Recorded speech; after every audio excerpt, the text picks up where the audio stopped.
Welcome po sa aking YouTube channel. Sa mga hindi pa po nagsusubscribe, please click the subscribe button po. At huwag kalimutang i-click notification bell para ma-update po tayo sa mga new upload videos. Ayan po, today po ay magluluto po tayo ng ginisang upo. At ang ating mga sangkap, syempre po nandyan po ang ating upo. Andyan din po ang ating sibuyas, bawang, luya, sili, kamatis. Andyan din po ang ating magic sarap, optional po yan. At syempre po ang ating sardinas. Ayan po. Nandyan din po ang ating patis, ang ating olive oil, ang ating black pepper, at ang ating salt. Together with ating pong garlic powder. Dadagdagan po yung garlic po ng powder. Yan po ang ating mga sangkap sa ating lulutuing ginisang upo po with sardines. Ayan po, ginigisa muna natin ang ating bawang at ang ating luya po. Isusunod ko na rin po ang ating sibuyas. Ayan na po, nailagay ko na rin po ang ating sibuyas. Ayan ang ating bawang, luya at sibuyas. Ilalagay ko na rin po ang ating kamatis.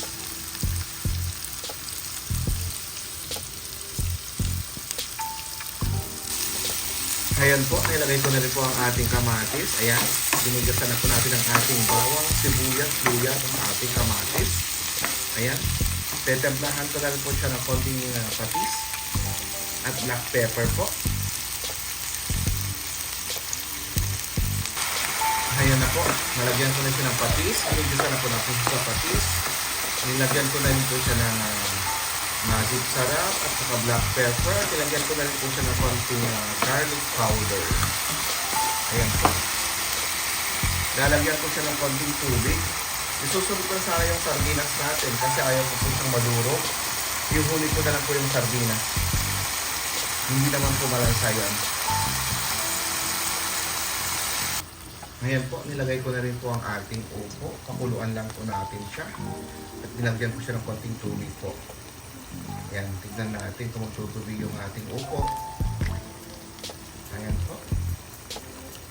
Nasa sa inyo po kung unahin nyo po yung sardinas. Pero sa akin this time po ay inulit ko po. Pero dati-dati po, ginigisa ko po yung sardinas together with our kamatis. Ngayon, inuna ko po itong upo. Ayan po.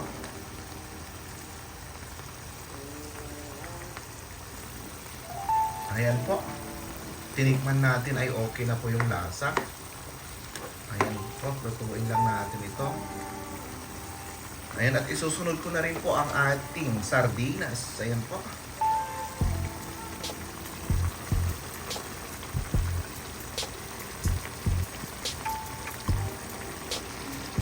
Ayan na po. Nailagay ko na rin ang ating sardinas at ang ating sili.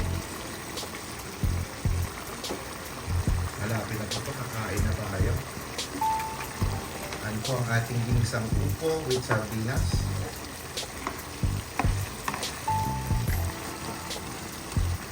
Ayan.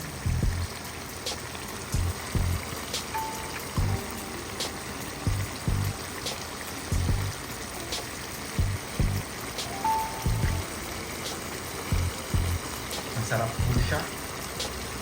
Ayan po, malambot po ang ating upo. Ayan na po ang ating finished product po, ang ating ginisang upo with sardinas. Ayan po, maraming salamat. Thank you very much.